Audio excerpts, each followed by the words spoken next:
che vi parla.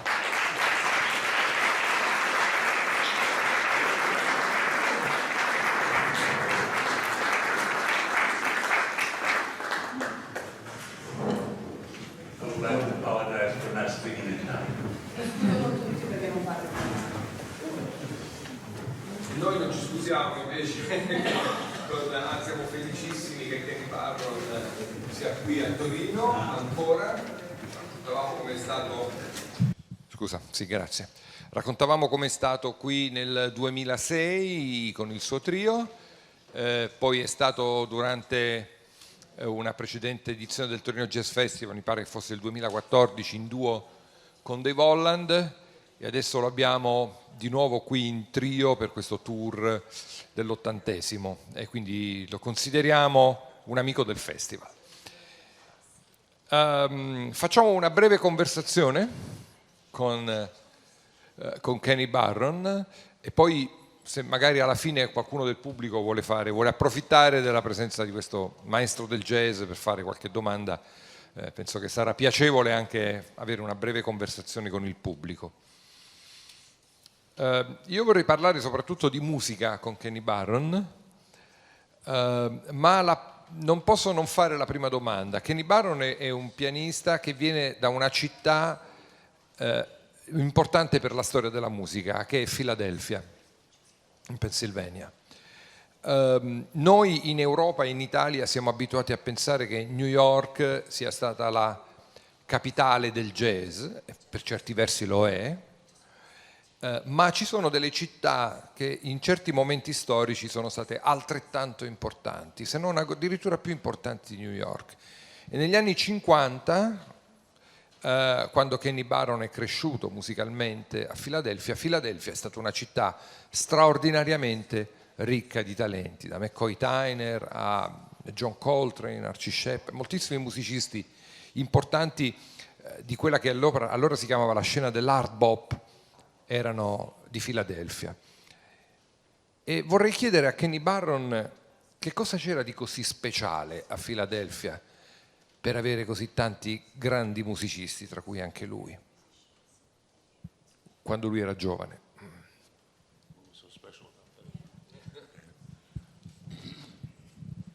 Thank you. As you know, I grew up in Philadelphia. What was special about Philadelphia is that there were many, many great musicians who lived there. John Coltrane lived there for a period of time. I didn't meet him there, but I met him in New York. There were many, many others. But I think what made Philly such a great place was, number one, there were so many places for a young person to play. There were lots of clubs, lots and lots of clubs, you know. Should I stop or? Okay. I had a chance to work almost every weekend. This is when I'm in high school. So I played every weekend, you know, even though I wasn't supposed to be out in the street. You know, Philadelphia had at the time a curfew. If you were under 16 years of age, you could not be out in the street at past 11 o'clock at night, you know. So I was out past 11 o'clock quite often, you know. You know. But again, there were many, many places to play. I used to play, there was a place called South Street. There was a place called The Showboat, a place called Peps. All these were great, wonderful places. And they also brought in musicians from New York. So I got to hear a lot of those guys came down from New York to play. Benny Golson, who was from Philly, but I didn't know him at the time. I didn't meet him until many years later. You know, and so those were the clubs that brought in guys from New York, Peps, Showboat, you know. I worked at the Showboat with Yusef Lateef. And so that was, for me, that was a great, great experience to do that. And I was, how old was I then? 16 years old, you know. So for me, that was a great, lovely experience.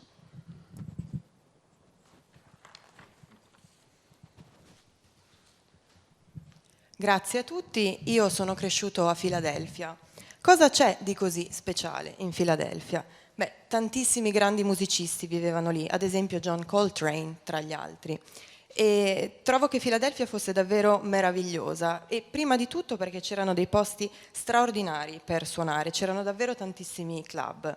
Io ricordo che suonavo già durante i weekend quando andavo alle superiori.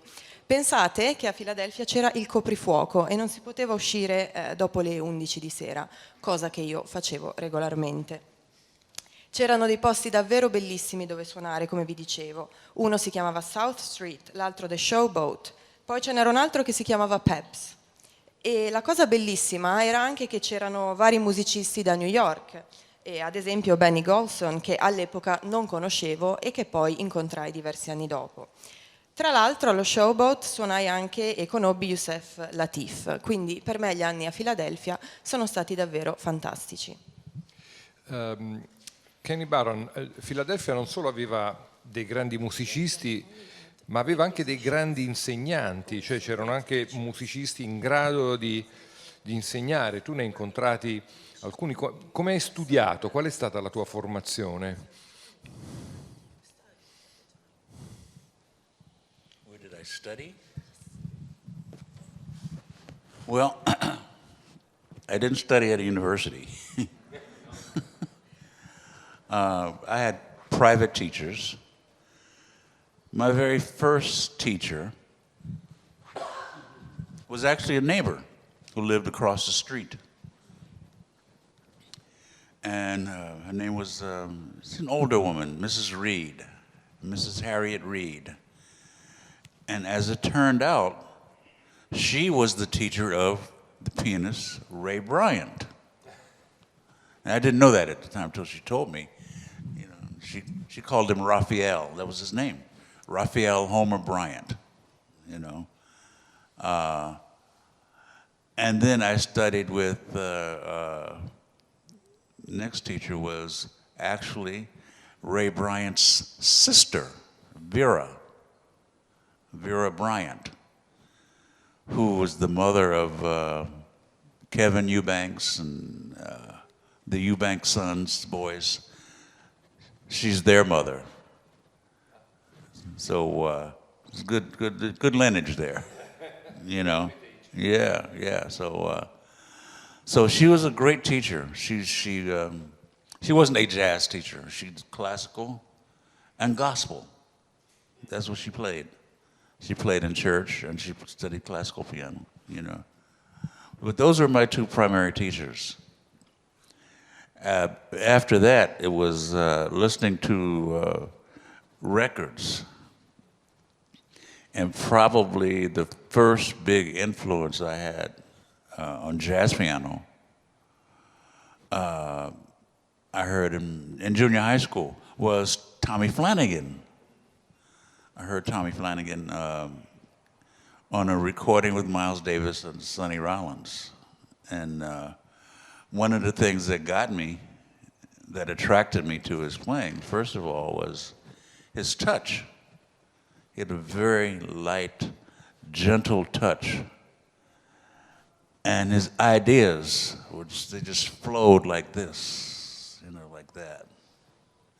Very smooth, you know. And I knew that's how I wanted to play. Very light and very gentle, you know. And I think I kind of achieved that. Sometimes I bang a little bit, but, you know, when the moment calls for it, you know, you can play strong if you need to. But that's what I'm after, you know, light, gentle, smooth ideas, you know, as opposed to playing a lot of notes that don't mean anything, you know. So this is my big influence, the biggest influence. And there were others, of course. Thelonious Monk, who's totally different from Tommy Flanagan, you know. If you drew a graph, again, of Tommy Flanagan's playing, it would be like this. If you drew a graph, say, of Thelonious Monk's playing, it would be like this. Sharp, jagged angles, you know, and he used a lot of sharp dissonances. You know what a dissonance is? You know, when you play a very close interval, it can be kind of jarring. So that was one of the hallmarks of his style. Also his touch. His touch was very percussive, you know, very percussive. Totally different, but I loved and appreciated it all, you know. But of course, Tommy was my man, so, you know. Should I stop? You're amazing.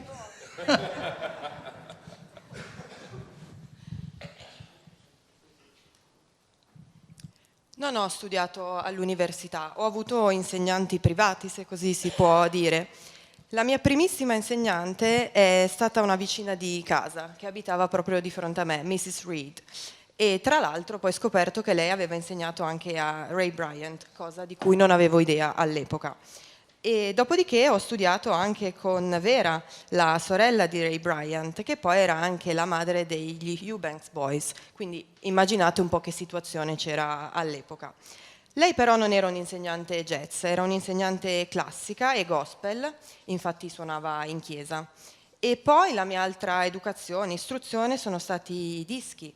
E la mia primissima influenza di jazz e di piano è stato il grandissimo Tommy Flanagan. E amavo tantissimo e amo tuttora il suo tocco, perché è un tocco leggero, delicato. L'idea è un po' quella di avere un tocco fluido e quindi io all'epoca avevo pensato voglio suonare proprio così e penso in un certo senso di essere riuscito a farlo, ecco, pur ovviamente avendo un tocco forte se necessario. L'altra mia grande influenza è stata ovviamente Thelonious Monk, che però aveva uno stile completamente diverso da quello di Flanagan. Se dovessimo fare un grafico, uno aveva un andamento a onde e l'altro invece aveva un andamento molto più netto, con degli angoli molto, molto distinti. Ecco. Sono quelle che definiremmo delle distanze molto, molto nette, quindi due stili totalmente diversi. E comunque Tommy per me sarà sempre my man, quindi la mia persona di predilezione. A proposito appunto di Monk, noi sappiamo che uno dei gruppi di maggiore successo è stato il quartetto Sphere, in cui Kenny Barron e i suoi collaboratori, tra cui Charlie Rouse, che era era stato il sassofonista di Monk, hanno fatto il repertorio suonato il repertorio di Monk. È molto interessante quello che ha detto poco fa Kenny Barron, cioè diciamo una filosofia Tommy Flanagan più smooth, più morbida, più fluida, e una filosofia Monk invece più frammentata. Il gruppo Sphere, volevo chiedere a Kenny Barron, si distingue da tutti gli altri gruppi che suonano Monk perché non imitava il modo di suonare di Monk, era forse una sintesi tra la filosofia Flanagan e la filosofia Monk, chiamiamola così.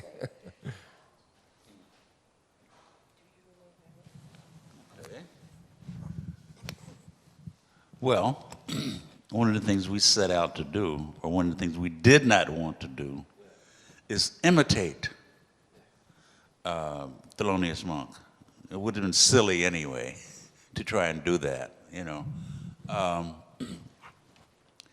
But one of the things we did like about his ensemble sound, he had this ensemble sound where he and Charlie Rouse, Monk and Charlie Rouse, would always play the melodies together in tandem. And that created a certain kind of sound. So we still wanted to achieve that, but using different kinds of harmonies and different kinds of rhythms, so that it had a different, we put our slant, our own particular slant on the music, I believe, you know, so, and I think that's what made it fun for us to play. And I think it made it fun for the listener because they weren't listening to Thelonious Monk regurgitated, so to speak. You know, I think we put our own slant on the music, and we had fun while doing it. And I think that's also one of the reasons it worked, that we enjoyed it. You know, if you enjoy doing it, people will enjoy listening to it. You know, we have a tendency to forget sometimes that if you take yourself too seriously, nobody's going to listen to you. You know, it's good to be serious, but you don't want to play music that's going to make you say, you know, that's not interesting music when you have to do that. You know, case in point, whether you like that style of music or not. My son sent me a video.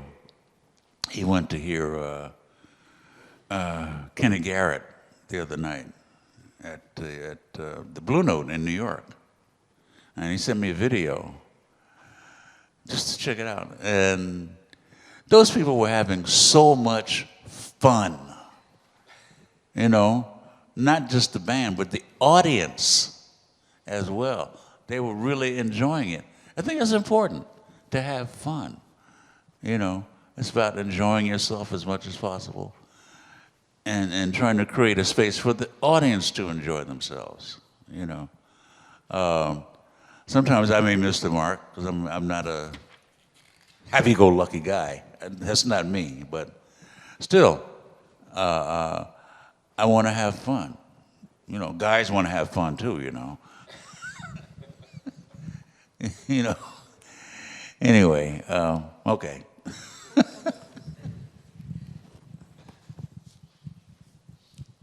Qualcosa che non volevamo assolutamente fare era imitare Thelonious Monk, anche perché alla fine sarebbe un po' stupido, no? Però sapevamo cosa ci piaceva fare. E Monk e Rouse suonavano insieme, suonavano delle melodie in tandem, quindi volevamo mantenere questo aspetto, però cambiando le armonie e i ritmi. E questo ci ha consentito di divertirci moltissimo, ma anche di far divertire chi ci ascoltava. Alla fine la cosa positiva era che non era uscito una sorta di, passatemi il termine, rigurgito di Thelonious Monk. Noi avevamo il nostro tocco e soprattutto ci divertivamo tantissimo. Secondo me funzionavamo proprio perché ci divertivamo. Alla fine, se ti piace quello che fai, se te lo vivi appieno, alla fine alla gente piace ascoltarti. Invece se ti prendi troppo sul serio, nessuno ha voglia di ascoltarti, anzi non sei per niente interessante. A questo proposito vi dirò che mio figlio l'altro giorno mi ha mandato un video, è andato a sentire Kenny Garrett al Blue Note a New York e si vedeva dal video che le persone si stavano divertendo tantissimo, ma non soltanto la band, proprio il pubblico. E questo mi ha fatto pensare che è davvero importante divertirsi il più possibile e cercare di coinvolgere il pubblico in questo divertimento. Poi io non è che sono uno che è sempre contento, però mi piace divertirmi e anche guys want to have fun, quindi anche ai ragazzi piace divertirsi. Posso fare un applauso per questa cosa bellissima about fun?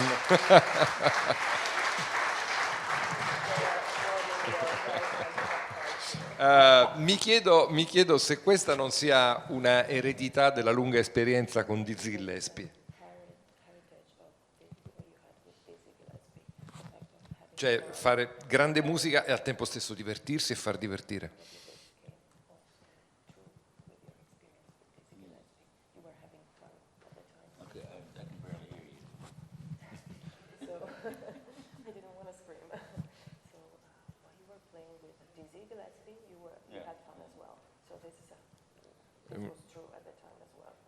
Come esperienza, sì, di fare grande musica e divertirsi, sì.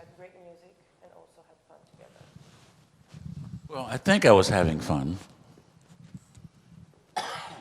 That was a period in my life when I was with Dizzy. I was 18 and 19 years old. And that was a point in my life in which I was taking myself too seriously. You know, I very seldom smiled. I was very serious at the piano. Somebody even asked Dizzy, "Does your piano player talk?" It was very quiet, you know.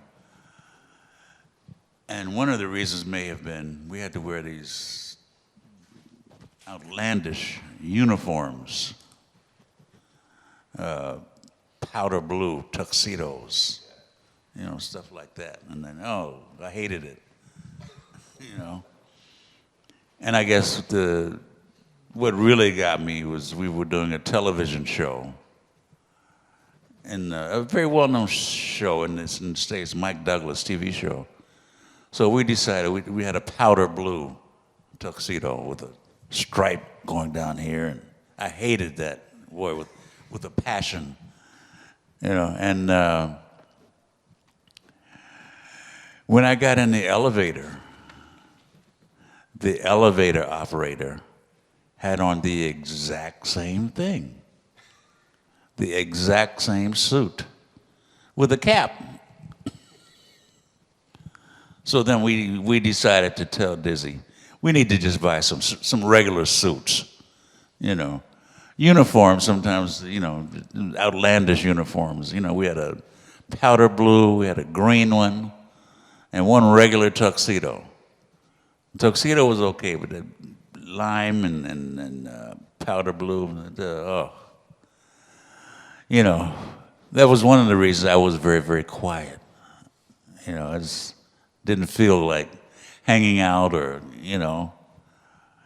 I don't know if that makes sense to you. Am I making sense? No. Okay, well, I'll let you handle it.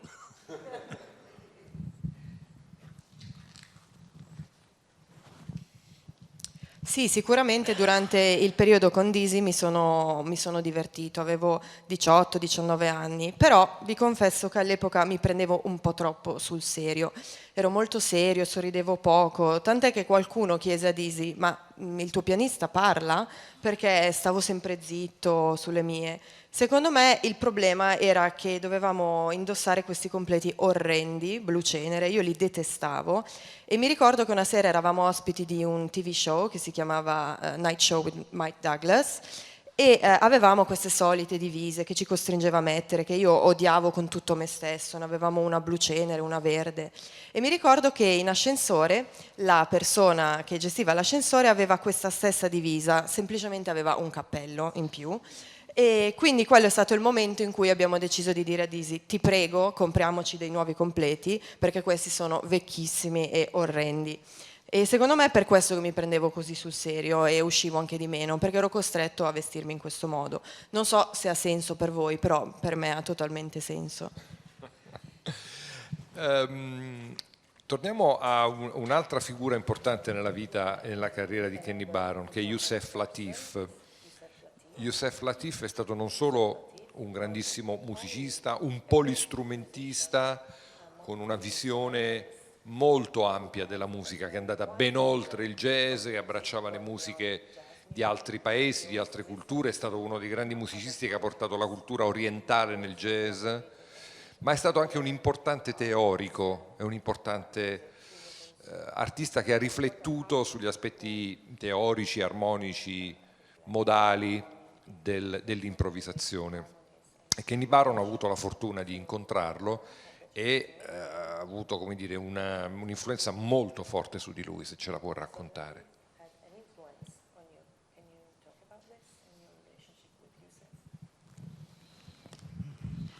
Okay. Yusef Lateef was a very, very important person for me, not just musically, but in terms of on a personal level. One of the things he was honest to a fault. You know, he was that kind of person. If he said thus and so, it was thus and so. You know, he was a stickler for being on time. You had to be on time. Those are the two main requisites: be on time and no drugs. Those were his two main things. I can recall we were somewhere, in Detroit or somewhere, and Yusef was going to drive to the gig. So he said, we will leave at 8:30. Okay. So myself and the drummer, Tootie Heath, we were downstairs about 8:20. At 8:30, we heard the door close upstairs in the elevator, and that was the bassist, Bob Cunningham, coming down. And when he came downstairs, Yusuf looked at his watch. He said, Brother Bob, it's 8:31. He was 1 minute late. You know, but that's the way he was, you know. But he introduced a lot of new things to me, music from Eastern cultures, and he was very much into that. And one of the things that was also great is he would allow me to write music for the band, and then he would play it, you know. So it was really nice to hear your music played well, so that gives you an incentive to write more. You know, so for me, that was really great. One of the things he also is that he encouraged me and the other guys in the band to go back to school. He was a big believer in education, So at one point, while we were in the band, we were also all students at Manhattan Community College as well, you know. I had math classes. I was studying flute with Yusuf Lateef. I had African history classes and some other classes, you know. And we were very much into it, you know. I remember we would travel, and I asked the teacher in the math class, so what do you think we would cover? We're going to be gone for about 3 weeks. What do you think you're going to cover in 3 weeks? So she said, well, this, and this. So when we came back after 3 weeks, I was ahead of the class. I was much further ahead along because that's all I did. You know, after the gig at night, I'm in the books. During the day, I'm in the books, you know. So it was very, very important part of my life to be disciplined and studying and things like that. So again, he was a very, very important person for me, you know, in terms of learning about discipline and about just taking care of things, taking care of business, you know.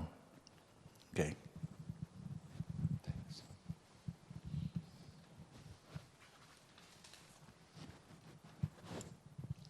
Yusuf Lateef per me è stata una persona importantissima, soprattutto a livello personale. Era una persona brutalmente onesta, ve lo confesso. 2 erano le cose che bisognava fare con lui: essere sempre in orario e non fare utilizzo di droghe.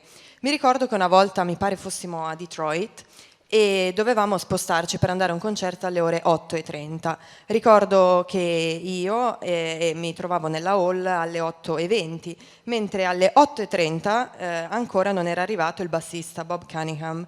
Quando finalmente si sono aperte le porte dell'ascensore ed è arrivato, ricordo che Yusuf ha guardato l'orologio, ha fatto segno e gli ha detto: Bob, sono le 8:31, hai 1 minuto di ritardo. Insomma, lui era così. Però per me ha avuto davvero un ruolo importante. Tra le altre cose mi ha introdotto alle culture orientali a livello musicale, che lui amava tantissimo. E poi mi ha anche dato la possibilità di scrivere musica per la band. Quindi lui suonava musica che io avevo scritto, ed è davvero bellissimo quando ti viene data la possibilità di scrivere musica che viene anche suonata bene. Tra l'altro per me è stato un incentivo a scrivere ulteriormente. E poi un'altra cosa bellissima è che mi ha incoraggiato a tornare a scuola, a studiare. Quindi all'epoca non soltanto suonavo, ma ero anche uno studente al Manhattan Community College e avevo lezioni di qualsiasi tipo, quindi ad esempio lezioni di storia africana, lezioni di matematica. Ero davvero concentratissimo. Pensate che una volta dovevamo stare via per 3 settimane per i concerti, quindi chiesi alla mia professoressa di matematica dove saremmo arrivati con il programma. Pensate che dopo 3 settimane io ero addirittura più avanti rispetto ai miei compagni, perché era tutto quello che facevo all'epoca, quindi dopo i concerti studiavo, stavo sui libri, nel giorno studiavo, stavo sui libri. Insomma, era un periodo in cui ero molto disciplinato e concentrato sullo studio, e anche in questo Youssef mi ha insegnato tanto, perché mi ha insegnato a essere disciplinato e anche a prendere gli affari e la vita sul serio. A proposito di disciplina, ha un metodo Kenny Barron per comporre, lo fa al pianoforte in determinati momenti della giornata. Come compone la sua musica?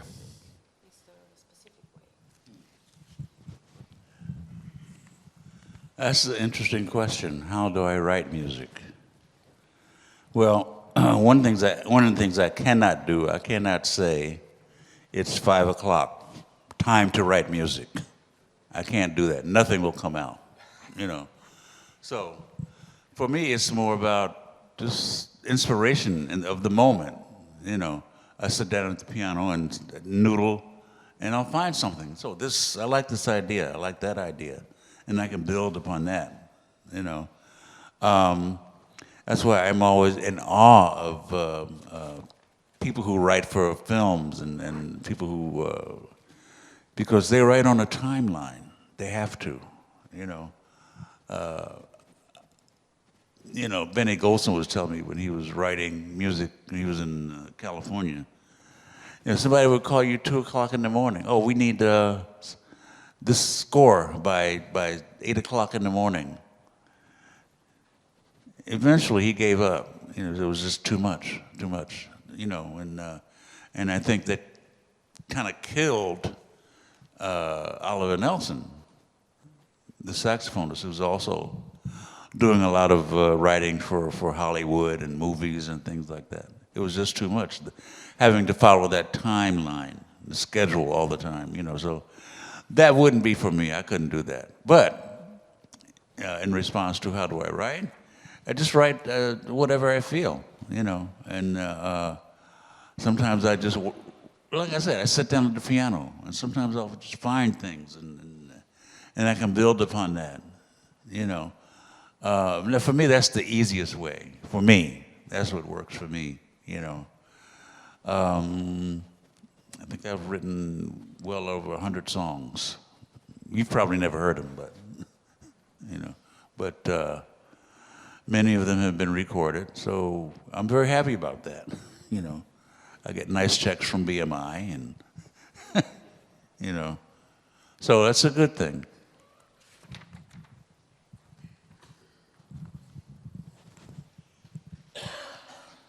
Come scrivo? Beh, è una domanda molto interessante. Allora, inizierò dicendovi che non posso assolutamente scrivere e comporre musica alle 5, proprio non ne esce niente a quell'ora. Comunque io mi baso sull'ispirazione del momento, mi siedo al piano, mi faccio venire delle idee, rifletto anche sulle idee. Ammiro tantissimo e sono stupito dalle persone che ad esempio scrivono per i film, per le colonne sonore, perché hanno delle scadenze da rispettare. Ricordo per esempio di un amico che mi diceva che alle 2 del mattino doveva scrivere una colonna sonora entro le 8 della mattina successiva. Ecco, secondo me questo uccide un po' anche l'ispirazione. E spesso i sassofonisti anche devono scrivere per Hollywood e sono sottoposti a questi ritmi assurdi. Ecco, io non potrei mai farlo, ve lo confesso. Io scrivo quello che sento, scrivo le mie sensazioni, mi siedo al piano, magari faccio altre cose, poi torno indietro a seconda delle idee che mi sono venute. O almeno questo è quello che funziona per me. Ho scritto centinaia di canzoni, molte delle quali magari non avrete mai sentito, ma questo è il metodo che funziona per Kenny Barron. Dopo tanti anni che Kenny Barron suoni con il tuo trio e comunque producete un nuovo repertorio, fate dei tour, concerti, dischi, come vi organizzate? Provate o come fanno molti musicisti, come dicono molti musicisti, proviamo sul palco, cioè strada facendo? Avete un tempo per provare? Come vi organizzate, ecco, professionalmente?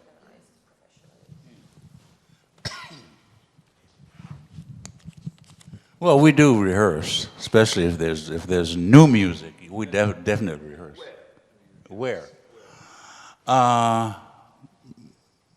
Sometimes we'll find a studio to rehearse, to make it convenient for everyone, because I live in Brooklyn, and the bassist, Kiyoshi, he lives in Brooklyn. Jonathan lives in New Jersey, and so it makes it, gotta find somewhere to meet in the middle. In this case, Manhattan is in the middle, so we'll find a studio or somewhere, That's the best place to rehearse, to go over new music. Sometimes if it's not that complicated, we'll just do it at, if we're rehearsing for a recording or something, we can do it at the session if it's not very involved. But if it is involved, we need to have a special day, a day for rehearsing, So I think that's the best way to handle that, Does that make sense?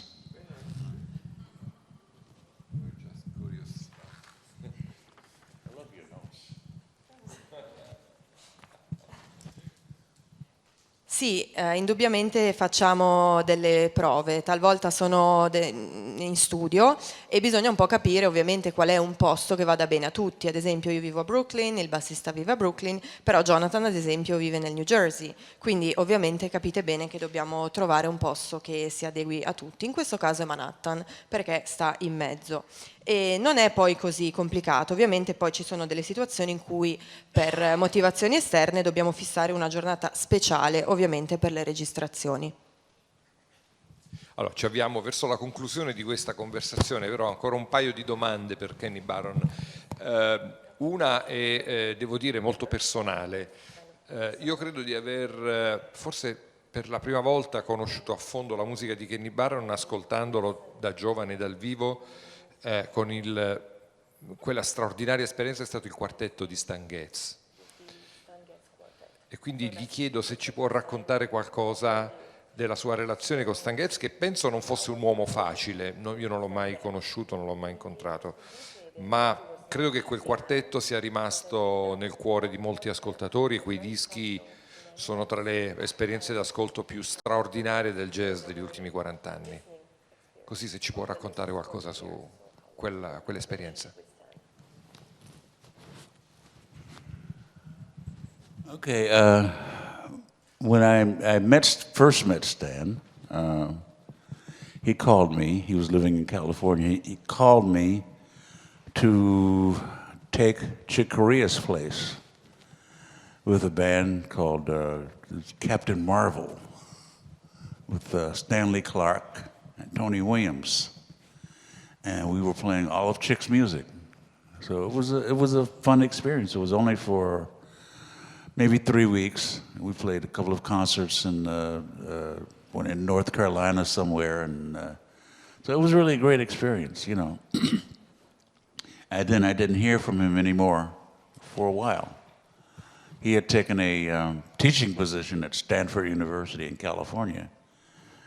And then eventually he started calling me again to just come out there and play a couple of concerts with him in California. And then after that, he started touring during the summer months. So I started doing that with him, to Europe mostly, And as far as on a personal level, everybody knows about his problems with addiction, especially alcohol, But it was also drugs. The first time I worked with him, he was sitting on a bar stool in North Carolina. And I don't know if you've ever seen a junkie nod. Something they do when they go deep in a nod. They look like they're sleeping, but they're not. They're high. Stan was still doing that because I was looking at him. He's nodding out. But to his credit, he was able to stop that. Now, what happens when you stop taking drugs, sometimes you start taking alcohol. You know, you start drinking. So he did that. He became an alcoholic. And eventually, he gave that up. He stopped all of that, you know. So I remember we were doing a record in New York. And he said it's the first time he had ever made a record sober. And he couldn't finish it. He couldn't finish it, you know. So he called the record recording session, and I went over to my favorite club called Bradley's, and he came in a little bit later. And I think I kind of talked him out of having a drink, I hope. You know, he didn't have one, so I was very happy about that, you know.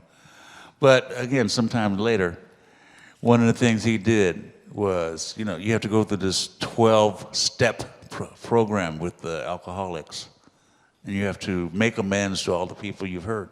He really tried to do that. So during the time that I was with him, I never saw him get angry with anybody, you know. And there's some horror stories about him, you know, about his personalities. I didn't encounter any of that. You know. He was always very even-tempered, you know. So I have nothing but good things to say about him, you know. I mean, I'm sure I could say some negative things, but what's the point? You know, it was a great experience working with him, you know. And I think one of the reasons we had such a beautiful relationship was because we both liked the same things in terms of melody. He was a very melodic player. He was somebody who could play a ballad and make you cry, you know, and that's one of the things you aim for. If you can play a ballad and make somebody cry, that's the primary thing. Make them feel something, you know. So that's one of the things I like. So I think that's why our relationship, we didn't hang out together, you know. We didn't do that. We had a good professional relationship, you know, and so it was good. It was good, you know. Thank you.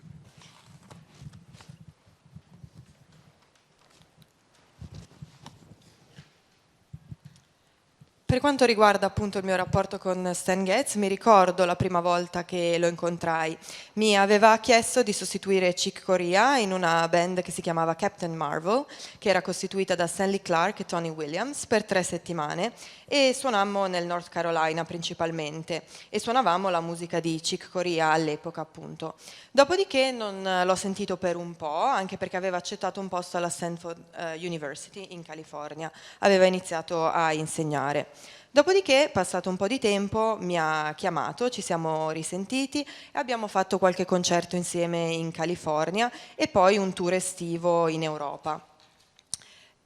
Quello che ovviamente si sa di lui sono purtroppo anche i suoi problemi con le dipendenze. Mi riferisco all'alcol ma anche alle droghe. Mi ricordo che c'è stato un periodo appunto quando eravamo in North Carolina, come vi dicevo, non so se avete mai avuto a che fare con una persona tossicodipendente, ma le persone tossicodipendenti alle volte sembra che stiano dormendo, ma in realtà non stanno dormendo, sono semplicemente fatte. E ricordo un momento in cui lui era così, sembrava si stesse addormentando e non riuscivo a capire come stesse, però a sua discolpa devo dire che è riuscito a smettere, è riuscito a porre fine a questa dipendenza. Inizialmente, come spesso succede a chi consuma droghe, si è rivolto all'alcol, ha iniziato a bere ed è diventato un alcolista, però poi alla fine è riuscito a smettere con tutte queste dipendenze. Mi ricordo che una volta stavamo registrando a New York ed era la sua prima registrazione da sobrio e infatti non è riuscito a concluderla e per quella giornata aveva dovuto cancellare la sessione di registrazione. Dopodiché ci siamo spostati in uno dei miei club preferiti e ricordo di aver notato piacevolmente che non aveva ordinato un drink. Tra l'altro una delle varie fasi del cosiddetto programma 12 step, che spesso viene affidato agli alcolisti, è quello di doversi scusare con tutte le persone che sono state ferite. E infatti mi ricordo che all'epoca lui non si arrabbiava mai, era sempre molto calmo, molto equilibrato. Quindi io ho davvero solo cose belle da dire su di lui e del rapporto che abbiamo avuto. Per me è stata un'esperienza straordinaria. E oltretutto ci piacevano le stesse cose, ci piacevano determinate melodie. Mi ricordo che lui era stato in grado di farmi piangere suonando una ballad. Ecco, lui era una persona che quando suonava ti faceva sentire qualcosa. Che poi non uscivamo insieme alla fine, però avevamo davvero un rapporto professionale straordinario.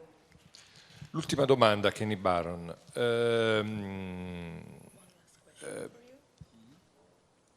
Kenny Barron insegna da molti anni, ha insegnato a lungo alla Rutgers University ed ora insegna alla Juilliard School of Music di New York. E la domanda è molto semplice: che cosa ti piace dell'insegnamento?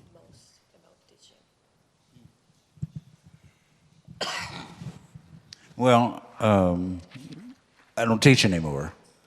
Yeah, no, I stopped teaching at the last place I taught was Juilliard, but I did have a very long teaching career before that. I taught for 25 years at Rutgers University, and after that I taught for maybe 10 years at Manhattan School of Music, and then maybe another 10 years at both Manhattan School of Music and Juilliard. Yeah, so. But Juilliard was the last place I taught, and I felt I needed some time to learn myself, to study myself, So it was time. It was just time to move on, I think, And so the best thing about teaching, for me, is running into those incredibly talented students who will test you. And there's some really good students out there. I had some of them. Terrence Blanchard was a student of mine in New Jersey at Rutgers University. Ralph Peterson, the drummer, was a student of mine in New Jersey at Rutgers. And he started as a trumpet player in the band. Yeah, he played lead trumpet in the big band. I had no idea he played drums, so. And then I had the newer people. I had Gerald Clayton, an amazing young man, amazing, and quite a few others, and plus some others who was playing I really admire so much, Gerald Clayton. I can't think of his name now. I hate this. This is the part about getting old that you don't like. Your memory starts to. Huh? Yeah. But Sullivan Fortner is also a very amazing young pianist. So I get to steal from all of those people. And to learn from them as well, Hopefully they will get something from me. I don't know if they did, but hopefully they did, But I know I got something from them, It's an amazing experience teaching, And one of the things teaching does is it helps you to codify things. In other words, it helps you to put things in order so that you can disseminate it. It's one thing to have a bunch of knowledge, but how do you get rid of it? How do you tell it? How do you tell people what you know? So you have to find a way of disseminating all that information. So you have to codify it, So that takes a while to do that, lesson plans and things like that. But one of the things that I did, I always was very lucky in having a studio, an office with 2 grand pianos. So one of the things I would do, we would often play together, my students and I. And that would allow me to hear, more so than talking, what their deficiencies were, if there were any. If we needed to talk about touch, if we needed to talk about improvising, playing your lines, if we needed to talk about that. I could hear that much more easily by playing than just talking about it, you know. So for me, that was the best way to find someone's deficiencies, is actually listening to them in the act of playing, you know.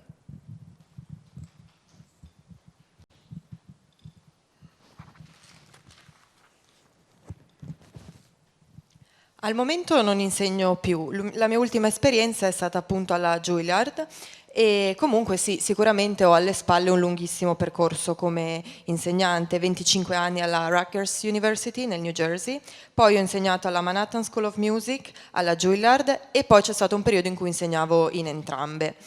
E sicuramente è stato un periodo molto, molto intenso e la cosa migliore dell'insegnare è sicuramente il fatto di avere degli studenti talentuosi. Gli studenti talentuosi ti mettono alla prova e me ne ricordo alcuni in particolare come Terence Blanchard, a cui ho insegnato alla Rutgers University, Ralph Peterson, a cui ho insegnato sempre nella stessa università. Lui tra l'altro era batterista, ma ha iniziato come trombettista. Io non avevo idea che suonasse anche la batteria. Poi ho insegnato anche a Gerard Clayton, un ragazzo davvero straordinario, e a molti altri, di cui purtroppo non mi ricordo il nome, questa è la brutta cosa dell'invecchiare. E poi anche Sullivan Fortner, un pianista straordinario. Ecco, io in un certo senso ho rubato qualcosa a ognuno di loro, ho imparato qualcosa da ognuno di loro e spero sinceramente che anche loro abbiano imparato qualcosa da me. Sicuramente io da loro ho imparato. E questa è la cosa bella dell'insegnare. Insegnare è un'esperienza fantastica che ti aiuta in un certo senso a qualificare le cose, cioè a metterle in ordine. Infatti devi capire come insegnare ciò che sai, come diffondere quello che sai. Ci vuole un po' di tempo, devi pianificare le lezioni, eccetera. E ricordo che avevo 2 piano nel mio ufficio e quindi io suonavo con i miei studenti e secondo me questo era più efficace che parlare con loro, perché potevamo parlare di improvvisazione ad esempio, ma se li sentivo suonare li capivo veramente, capivo su cosa dovevamo lavorare e per me questo è sempre stato il mezzo migliore, ascoltarli mentre suonavano. Io non voglio, come dire, ulteriormente pressare il maestro Barron, però ho promesso che almeno facciamo fare una domanda al pubblico. Se c'è qualcuno che ha una domanda, prego. Allora, volevo chiedere, è appena uscito da pochissimo tempo un'incisione sua in piano solo, Sì. non capitava da un'eternità. A livello emozionale, cosa preferisce in genere? Suonare da solo, suonare in band, suonare in grande orchestra? Per lui è indifferente, genera emozioni diverse?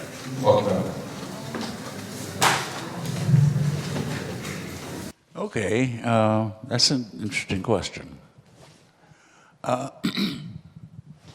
Playing solo for me has always been a little scary, you know. So, and I admit to that.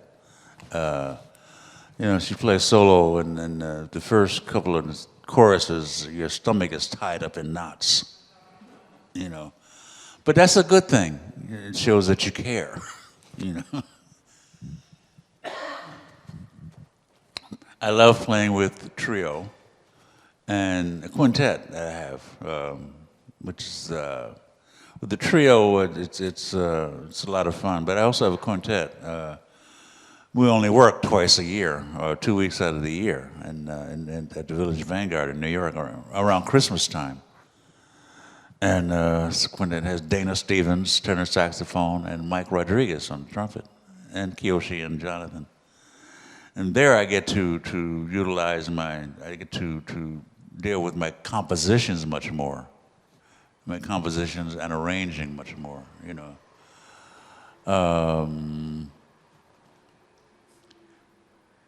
Yeah, so that's one of the main things, you know, being able to deal with the writing with the quintet. Trio for me is more fun in the sense that I can be a little bit looser and relaxed, you know. But I want to get to that point with everything I play, you know, just be relaxed, you know. Like I said, solo is scary for the first couple of choruses. Then I start to relax, you know. But that's normal, I think. I think it's normal.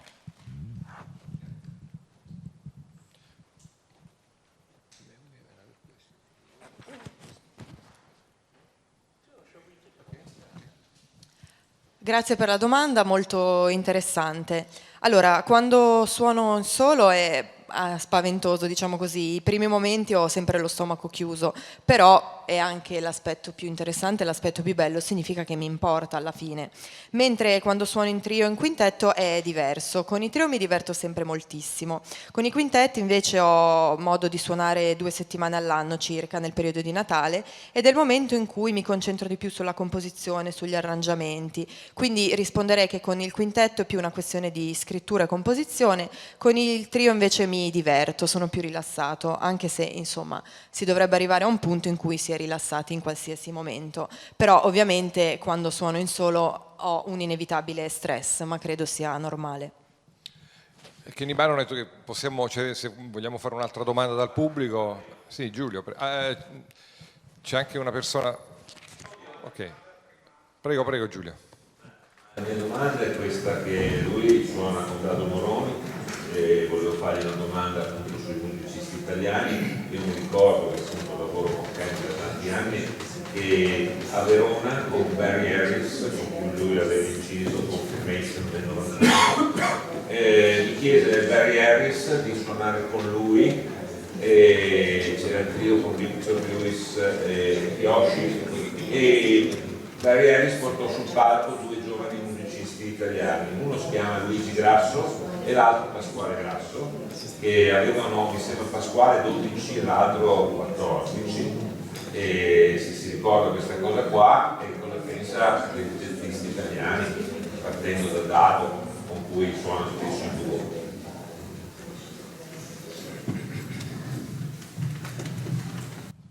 Well, first of all, speaking about Dado, Dado is truly amazing. And we've had the opportunity to play together many times here in Italy, in Perugia. And, we also did a tour in Japan. It's called 100 Gold Fingers. And Dado was part of that only one time, but it was also a great experience. And I love listening to Dado, and I love playing with him, you know. And we have a special thing. We never talk about what we're going to play. He'll start something. If I know it, I'll join in. Or I'll start something. If he knows it, he'll join in. But we never discuss ahead of time. Let's do this song. Let's do this. No, we don't. So I love very much playing with Dado. You know, I get to steal a lot, you know, from him. The 2 gentlemen you mentioned before.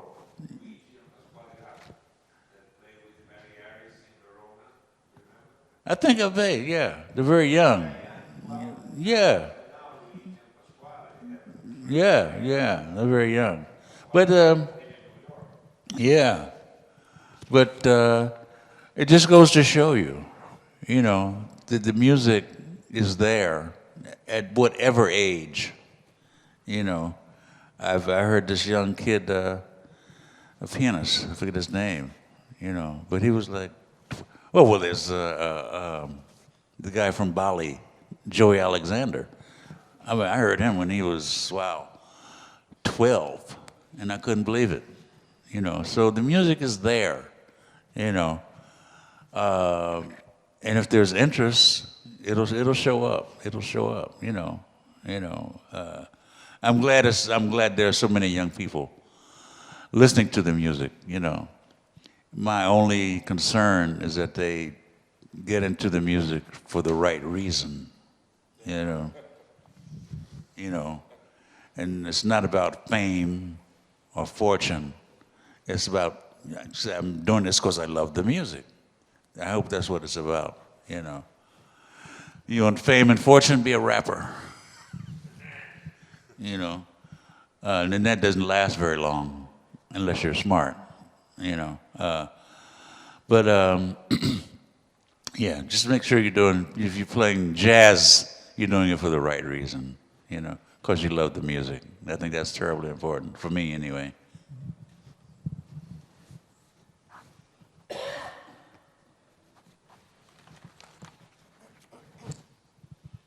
Inizierò parlando di Dado, che è davvero una persona straordinaria. Ho avuto l'opportunità di suonare con lui diverse volte in Italia, a Perugia, e poi abbiamo fatto anche un tour in Giappone chiamato 100 Gold Fingers. È stata un'esperienza fantastica e appunto non smetterò mai di amare di suonare con lui. Una cosa speciale è il fatto che noi non ci accordiamo mai prima su quello che suoneremo, quindi lui per esempio inizia a fare qualcosa e poi io lo seguo e viceversa, ma non è mai concordato anticipatamente e ho per così dire rubato molto da lui. E sì, mi ricordo di quei giovani ragazzi di cui parlava Luigi Pasquale Grasso. Io credo che la musica sia sempre lì, a qualsiasi età, e deve soltanto mostrarsi. Mi ricordo di questo giovane ragazzo, Joy Alexander, che avevo assunto e conosciuto quando aveva soltanto 12 anni e la musica era già lì. La cosa importante però, a mio avviso, è quella di avvicinarsi alla musica per i motivi giusti. E quindi spero che questo sia sempre al centro delle preoccupazioni dei musicisti, anche perché se uno vuole la fama e il denaro, allora fa meglio fare il rapper. Quindi secondo me nella musica jazz è bene avvicinarsi perché si ama la musica, o almeno questo è quello che io ritengo importante. Ultima domanda. Grazie innanzitutto, buongiorno a tutti. Per ricollegarmi alla sua domanda su Stan Getz, io ebbi l'enorme privilegio di vedere per la prima volta Kenny Barron al Café Montmartre di Copenaghen, assieme appunto in duo con Stan Getz. Fu un'esperienza formidabile e da cui si ricavò un album People Time. Tra le altre cose, Getz era forse gli ultimi concerti che ha fatto prima della sua morte e rassicurò tutti di stare bene e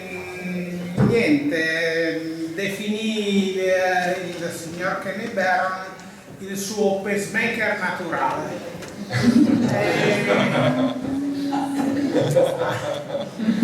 Adesso, considerando i suoi piano solo, non ha bisogno per fortuna lui del suo pacemaker naturale, però qualora ne avesse bisogno, chi sceglierebbe a livello fisiologico come regista proprio salvifico? Pacemaker?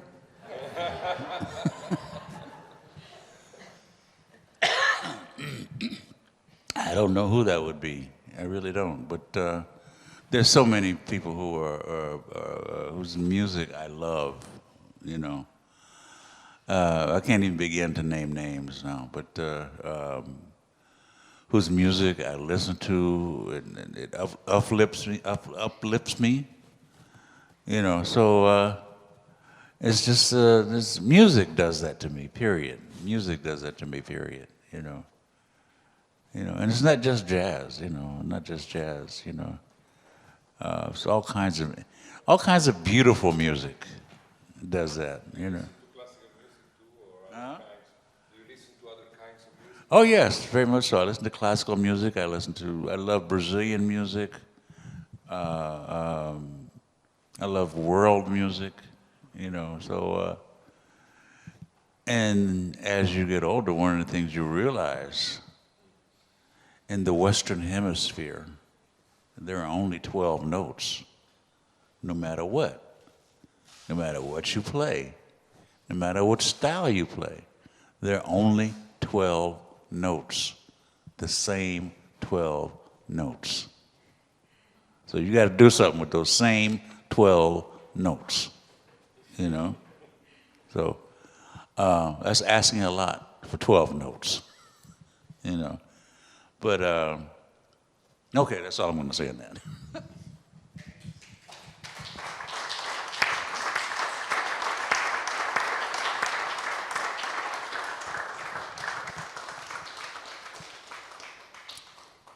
Per me è difficilissimo rispondere a questa domanda, lo ammetto. Ci sono tantissime persone che mi ispirano e quindi non inizio neanche a fare una lista dei loro nomi.